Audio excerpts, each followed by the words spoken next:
रेशमी धागा बनाने वाला कोसे का कीड़ा, कोसे का कीड़ा होता ना, छत्तीसगढ़ तरफ तो होता है, तो वो स्वयं ही अपने मुंह से निकालता है वो धागा, और फिर स्वयं वो निकालकर उसमें स्वयं ही बंद हो जाता है।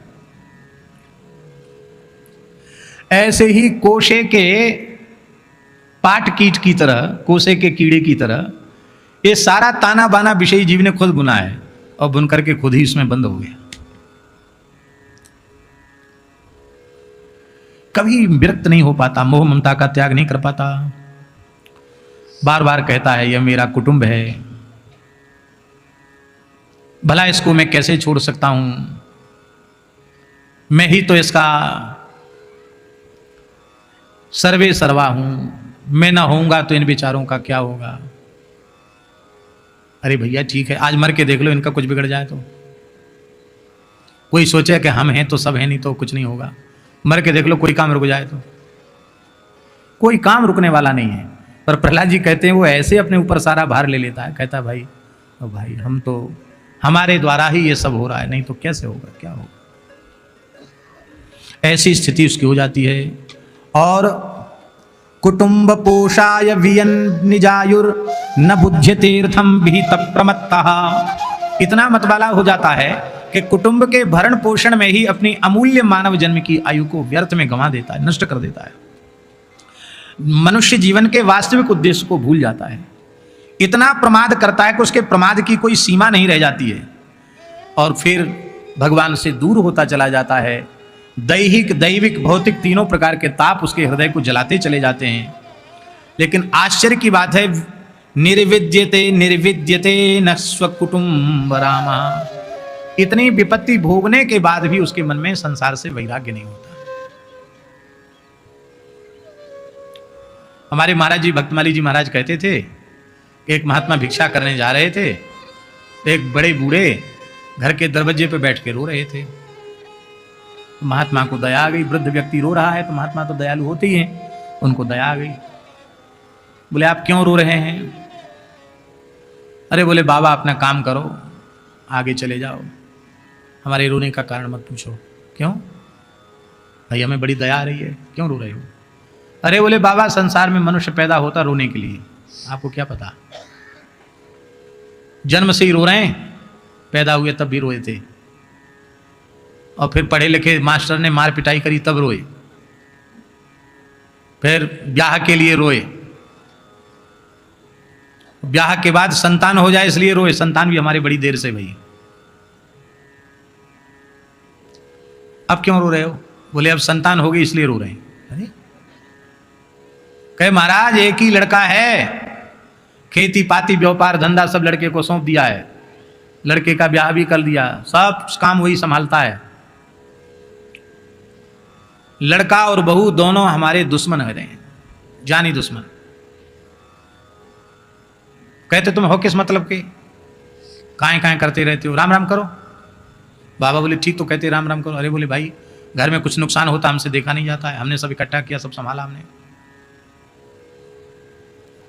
अरे बोले बाबा क्या बताएं, आज तो हमारी इनकी सवेरे सवेरे लड़ाई भई, तो बहू बेटा दोनों ने मिलकर पिटाई करी हमारी,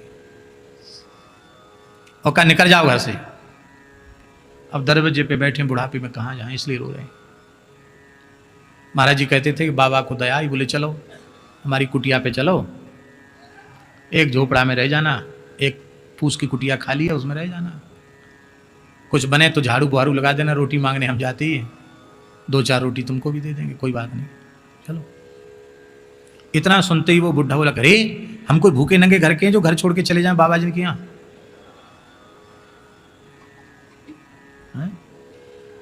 हमारे छोरा छापड़न की कितनी बदनामी होगी, मेरे लड़के की बदनामी होगी, बहू की बदनामी होगी, हम सहन नहीं कर सकते लड़के बहू की बदनामी। अरे बुरे तो बुरे, हमारो बेटा हमारी बहू। बाबा बोले फिर काहे रो रहे हो? तो उसने कहा आप तो बाबा ठहरे, आपको क्या पता, लड़का बहू के हाथ से पिटने में भी एक सुख होता है, उसका हम अनुभव कर रहे हैं। हम सोच रहे हैं कि कम से कम वो अपनी उपस्थिति का अनुभव तो करा रहा है कि हम पुत्रवान हैं। तो महाराज जी कहते थे ऐसी स्थिति है कि घोर तिरस्कार सहन करने पर भी उसका मन संसार से नहीं हटता है।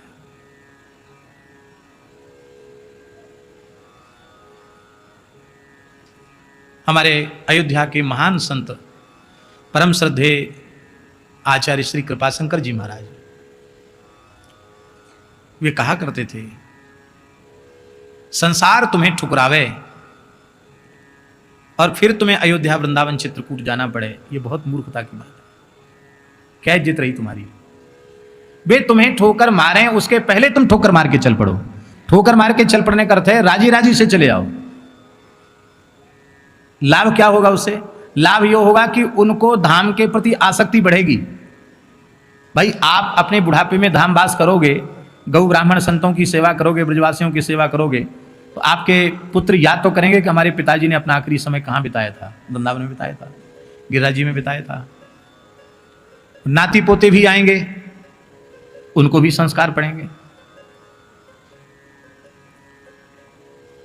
तो कहते थे कि इसलिए ऐसा अवसर गृहस्थ व्यक्ति को अपने जीवन में नहीं आने देना चाहिए कि कोई बात खटके तब आप सोचो कि हम जाएंगे, फिर तो बात किरकिरी होगी, ऐसे ठीक नहीं। तब छोड़ो जब बेटा बहू रोते रोते हाथ पैर पकड़े चरणों में पड़ जाएं, पिताजी मत जाओ छोड़ के, कहाँ जाओगे आप, आपके बिना हमारा क्या होगा भैया, अब हमने बहुत कर लिया, अब तुमको सब संभला दिया है, अब तुम अपना समेटो, हम तो धाम वास करेंगे, तुम्हारा मन हो तो आ जाया करो कभी, अब हमको बुलाना नहीं। ऐसा करोगे तो तुम्हारे उस त्याग का, वैराग्य का प्रभाव तुम्हारी संतान पर भी पड़ेगा।